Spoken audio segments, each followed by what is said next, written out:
Chapitre 65, Je n'ai pas d'autre choix que de changer moi-même le jeu. 1. Le comte d'Igald avait soudainement déclaré la guerre à la famille Ferdium. Dès que l'envoyé eut fait la déclaration, les vassaux de Ferdium se rassemblèrent au même endroit. Zwelte relut la déclaration plusieurs fois, le regard sombre. La déclaration de guerre était remplie de rhétorique grandiose sur la justesse de cette guerre et sur la justification des actions de Digald. En éliminant le langage fleuri, le message principal était le suivant. Mon fils, Gilmore d'Igald, a été tué par Ghislain Ferdium, je vais donc le venger. Les vassaux ne purent cacher leur étonnement. Quelle sorte de justification absurde était-ce? Ces gens ont-ils perdu la tête? Comment le jeune seigneur a-t-il pu tuer Gilmore? Ils ont clairement décidé de partir en guerre. Ils ont dû apprendre l'existence de la pierre runique. Ils commencent une guerre sous un faux prétexte. Il faut les remettre à leur place. Les vassaux tremblaient de fureur, critiquant sans relâche le comte d'Igald. Personne ne croyait que le jeune seigneur avait tué l'héritier de Digald, peu importe les ennuis qu'il avait causés. Il savait déjà que 2 vassaux avaient fait défection à l'autre camp, répandant ces fausses justifications. Au début, il ne comprenait pas pourquoi ces vassaux avaient fait cela, mais ensuite ils se souvinrent de la pierre runique, et tout prit sens. Cette guerre était purement motivée par la cupidité. Dans la salle de réunion chaotique, Omern regarda Ghislain avec une expression troublée. Il a fait quelque chose de bien pour le domaine, mais le résultat est la guerre. Omern avait toujours pensé qu'un jour, d'autres seigneurs se battraient avec eux. Mais il ne s'attendait pas à ce que les choses dégénèrent aussi rapidement, sans tenir compte des alliances politiques. Et encore moins de la part de quelqu'un comme le comte d'Igald, qui n'était même pas sur leur radar. TCH, maintenant nous allons gaspiller nos forces sans raison valable. En l'état actuel des choses, chaque soldat est précieux. Omern ravala sa frustration. Les autres vassaux étaient également en colère contre l'absurdité de la déclaration de guerre, mais aucun d'entre eux ne semblait particulièrement effrayé. Digald, après tout, était tout aussi pauvre et insignifiant que Ferdium. En fait, si l'on classait les domaines les plus pauvres du Nord, Ferdium et Digald se disputeraient la première et la deuxième place. Cependant, Ferdium était un comté frontalier, bénéficiant du soutien de plusieurs autres domaines. Bien que leur domaine soit similaire à celui de Digald en termes de richesse, Ferdium avait beaucoup plus de troupes et de soldats avec une expérience de combat. Rendalf, le commandant des chevaliers de Ferdium, cria Hardimont. Bon sang!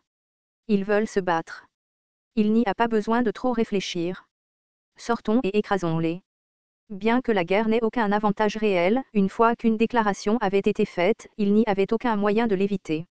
La vengeance pour un parent assassiné était la justification la plus puissante de toutes. Zwelte se pencha en arrière sur sa chaise et poussa un lourd soupir. La guerre? Que se passe-t-il donc? Et en plus de cela, nous avons des traîtres.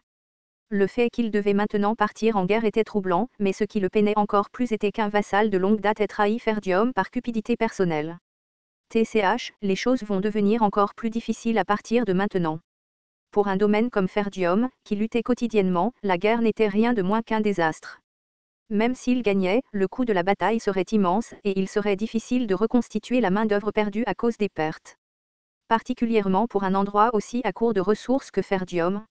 Je n'ai pas d'autre choix que de récupérer la pierre runique. Zwelte ne voulait pas toucher à quelque chose que son fils avait découvert. Mais il n'y avait pas d'autre moyen de compenser les pertes que la pierre runique de Ghislain. Zwelte fit sa déclaration avec autorité. Passez en position de guerre et préparez-vous au déploiement. Nous anéantirons l'ennemi aux frontières du domaine. Tous les vassaux inclinèrent la tête devant le regard perçant de Zwelte, un regard aiguisé par les dures batailles du Nord. Bien que certaines forces aient été laissées sur place pour surveiller la garde du Nord, les troupes restées dans le domaine étaient plus que suffisantes pour faire face à Digald. Zwelte se tourna vers Ghislain et continua. J'ai entendu dire que vous aviez engagé pas mal de mercenaires. Ils devraient être d'une aide considérable. Vous aussi, vous devriez participer en tant que jeune seigneur. En temps de guerre, les ordres du seigneur étaient absolus. Ghislain baissa la tête, acceptant la décision du comte, mais il n'oublia pas de mentionner un point important. Tout d'abord, nous devons déterminer la taille des forces ennemies. J'ai l'intention de le faire. Nous devons voir quelle confiance ils ont pour déclencher cette guerre. Les domaines étaient si proches qu'ils connaissaient bien la force militaire de chacun. Zwelte était également curieux de savoir ce qui leur donnait l'audace de déclarer la guerre alors que la disparité des forces était évidente. Bien que les vassaux de Ferdium soient confiants, 3 jours plus tard, ils furent laissés sans voix par le rapport apporté par un soldat. Environ 6000 soldats armés. Une unité d'approvisionnement supplémentaire de 1000 soldats a également été envoyée. Nous avons également confirmé la présence de nombreux chariots transportant des armes de siège. Ce n'était pas le genre de force qu'un seul domaine pouvait rassembler, surtout un domaine aussi pauvre que Digald. Randalph, avec un air incrédule, demanda à nouveau. Êtes-vous sûr de ne pas vous être trompé? Vous ne les avez pas simplement regardés et exagérés, n'est-ce pas? Ce rapport est-il exact? Le soldat ne dit rien. Mais même sans confirmation verbale, tout le monde savait que le rapport était vrai. Plusieurs éclaireurs avaient rapporté la même chose. Il harcelait simplement le soldat par réticence à accepter la réalité. Bien que le nombre exact de chevaliers soit inconnu, avec une force aussi importante, il y aurait probablement au moins 50 chevaliers parmi eux. Comment le comte Digald a-t-il pu rassembler une telle force? Même si Digald enrôlait tous les hommes valides de leur domaine, il ne pourrait pas rassembler autant de soldats. Et tous sont entièrement armés. De toute évidence, un autre domaine les soutient secrètement. La force militaire de Ferdium comprenait 2000 soldats armés, dont certains étaient des conscrits. Même s'ils parcouraient le domaine à la recherche de plus d'hommes, 1000 soldats supplémentaires seraient leur limite. De plus, ils avaient moins de 30 chevaliers. Mais l'ennemi avait amené 2 fois plus de soldats, et s'ils se battaient ainsi, la défaite était inévitable. Alors que les vassaux ne cessaient de répéter à quel point la situation était incroyable, Zwelte cria avec colère. Assez. Assez. L'ennemi arrive. À quoi bon trouver des raisons maintenant? Discutons de notre plan de réponse. Avec une telle différence de force militaire, intercepter l'ennemi à la frontière était impossible. Sans une sorte de force surhumaine pour submerger le champ de bataille, il ne gagnerait jamais par un engagement traditionnel. S'il ne faisait pas attention, toute l'armée du domaine pourrait être anéantie. Randalph, comme d'habitude, fut le premier à prendre la parole, sa voix pleine de bravade. Frère, confie-moi toutes les forces. Je les écraserai tous. Ce ne sont de toute façon qu'une bande de racailles inexpérimentés. À nous deux, nous pouvons facilement les anéantir. La vaste expérience de Randalph acquise lors de son séjour dans le Nord lui donna confiance dans la guerre. Il avait déjà vaincu des groupes de barbares plus importants avec moins de soldats. Sa philosophie était que s'il devait se battre, il devait s'y engager de front. Omern, horrifié, objecta rapidement. Non. L'écart entre les forces est trop grand. Une seule perte serait la fin de notre existence. Nous devons tenir bon dans la forteresse et demander des renforts aux autres seigneurs. Les deux présentant des points de vue opposés, les autres vassaux commencèrent également à se diviser en différentes factions. Si nous voulons tenir bon, ne serait-il pas préférable de nous retirer dans la forteresse du Nord? Ce château n'est pas conçu pour une défense prolongée. Si nous abandonnons le peuple et le château, à quoi bon tenir bon? Nous n'avons pas assez de provisions pour un siège. Si des renforts arrivent, nous pourrons les affronter au combat. Si Répoldé nous aide, ce ne sera pas difficile. Les vassaux se disputaient sans parvenir à un consensus. Guilain regardait la scène se dérouler avec une expression froide. Comme je m'y attendais. Il savait que Digald déclencherait une guerre sous un prétexte fragile, et il savait aussi qu'il amènerait des forces capables de submerger cet endroit. Dans sa vie précédente, Ferdium s'était lancé dans la bataille avec confiance, pour être vaincu par l'armée de Digald et forcé de battre en retraite. Leur force avait été plus importante que prévu. Guilain avait une bonne idée de qui les soutenait cette fois. Apporter des armes de siège signifie qu'ils ont l'intention de nous écraser complètement. Dans les guerres territoriales, la plupart des batailles se déroulaient sur des champs de bataille. Une fois la victoire ou la défaite décidée, la ligne de conduite habituelle était de négocier la fin du conflit. Cependant, l'apport d'armes de siège était un signe clair que Digald n'avait aucune intention de négocier. Randalph, conscient de ce fait, ne pouvait contenir sa frustration. Bon sang, nous ne pouvons pas tenir ici longtemps de toute façon. Il vaut mieux sortir et se battre que de perdre du temps retranché. La situation à Ferdium était déjà désastreuse.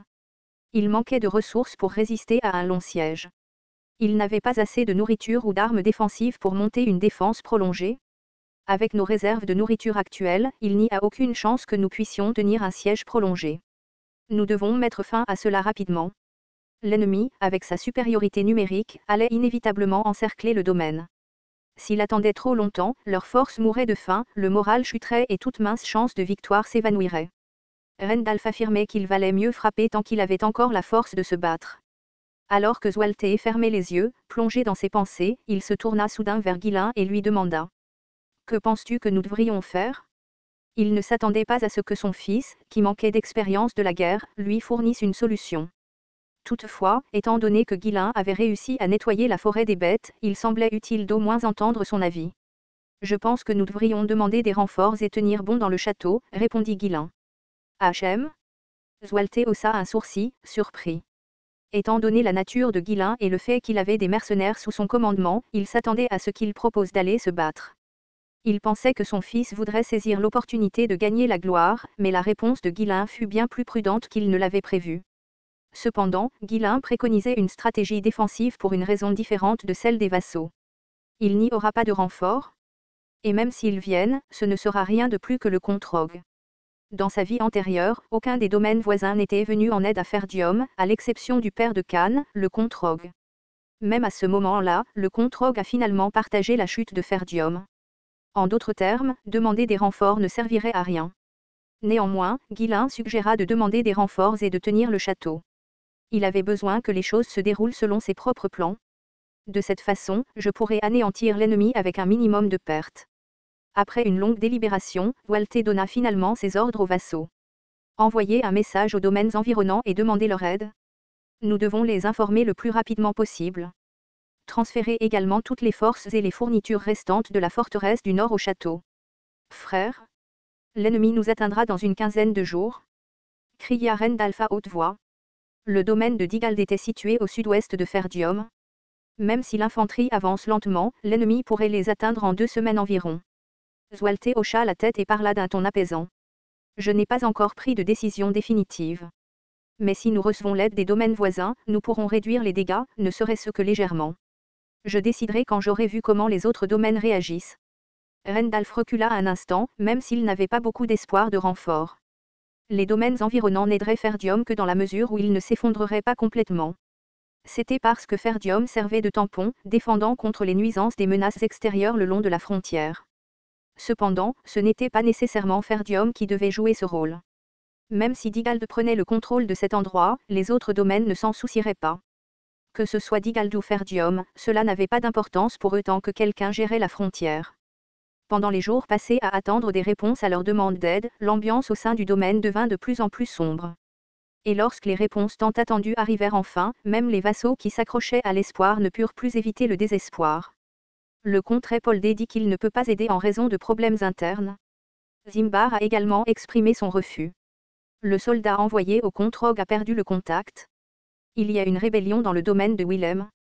Les raisons étaient diverses, mais aucun domaine n'offrit son soutien. Même le comte Rogue, le beau-frère de Guillain, en qui ils avaient le plus confiance, avait complètement perdu contact. Zwelte ferma les yeux, le visage empli de regret. Est-ce vraiment la fin? À qui ai-je consacré ma vie ici? Il se rendit compte qu'il avait eu tort depuis le début. Il avait cru que personne ne voulait de cet endroit abandonné et qu'il n'avait qu'à gérer les menaces extérieures. Qui aurait cru que la pierre runique ruinerait ce domaine? Mais malgré tout, il n'en voulait pas à son fils. Guillain avait vraiment fait un travail remarquable. C'était juste que la situation n'était pas favorable. Tout cela n'était qu'un rêve. Maintenant, il n'y a plus d'avenir pour nous. La famille finira t-elle vraiment avec moi? Zwelte soupira profondément, se pressant le front. Son visage parut soudain 10 ans plus vieux. Le comte releva à nouveau la tête et regarda autour de lui. Les vassaux avaient tout l'air d'avoir pris la fin du monde.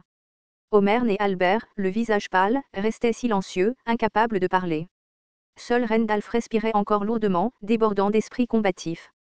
Zwelte laissa échapper un rire creux. Au moins, ce gamin a encore de l'énergie. Oui, si cela devait arriver, lui et Rendalf pourraient se battre de toutes leurs forces et vaincre autant d'ennemis que possible. Le comte émit un petit rire d'autodérision et se tourna soudain vers son fils. Toi? Guillain était différent des vassaux. Il n'était pas paniqué, effrayé ou enragé. Il se tenait simplement là, calmement, le visage inexpressif. Je n'arrive jamais à comprendre ce que tu penses. Zwelte regarda Guillain un instant avec un air de pitié. J'espère que tu ne penses pas que c'est de ta faute. Tu as bien fait. En vérité, tu l'as fait. En tant que père, et non en tant que seigneur, Zwelte espérait que son fils ne se blâmerait pas pour cette guerre. En tout cas, avec la découverte de la pierre runique, cet endroit finirait par devenir un champ de bataille pour les seigneurs, tôt ou tard. Digald n'était que le début. Dois-je me défendre ou dois-je riposter? Les pensées de Zwelte s'approfondirent. On disait que pour réussir à assiéger un ennemi, une armée avait besoin de 3 fois plus de force. Combattre derrière les murs donnait un avantage clair en défense. Mais si les approvisionnements n'étaient pas correctement livrés, ceux qui défendaient pouvaient dépérir et mourir facilement. Les chevaliers qui pouvaient manier le mana pouvaient également facilement escalader les murs. Si seulement nous avions reçu des renforts, nous aurions peut-être pu tenir. Je me suis trop concentré sur la fortification de la forteresse du Nord. Est-ce que ça va vraiment se terminer comme ça? Si les ennemis avaient déployé des armes de siège, les faibles murs de Ferdium ne tiendraient pas longtemps. Si la situation avait été différente, il aurait peut-être envisagé de se rendre, mais avec la vengeance de Digald comme cause, la reddition aurait signifié la mort pour tous. Même la soi-disant reddition honorable, dont parlaient souvent les nobles, était impossible dans ce cas. Nous devons gagner, quoi qu'il arrive. Je me fiche de mourir, mais les autres doivent vivre. Zualte regarda tout le monde autour de lui avec un regard féroce. Préparez-vous au combat. Nous rencontrerons l'ennemi à l'extérieur. Comme Rendalf l'avait dit, s'ils essayaient de tenir bon, ils ne mourraient qu'une fois leurs forces épuisées. Dans ce cas, il valait mieux sortir et se battre tant qu'il leur restait encore des forces. Les vassaux avaient l'air sombre, mais ils hochèrent silencieusement la tête en accord avec la décision de Zualte. Guilain se retourna silencieusement et quitta la salle. Les mercenaires, qui attendaient, commencèrent à se rassembler un par un pour le suivre. Le seigneur avait pris sa décision, les vassaux n'avaient donc pas d'autre choix que de la suivre. Mais Guilain ne croyait pas que c'était la bonne ligne de conduite. Nous ne pouvons pas simplement nous battre de front. Même si nous gagnons, les dégâts seront trop importants de notre côté. L'expression de Guilain se durcit froidement. Je vais devoir changer le jeu moi-même.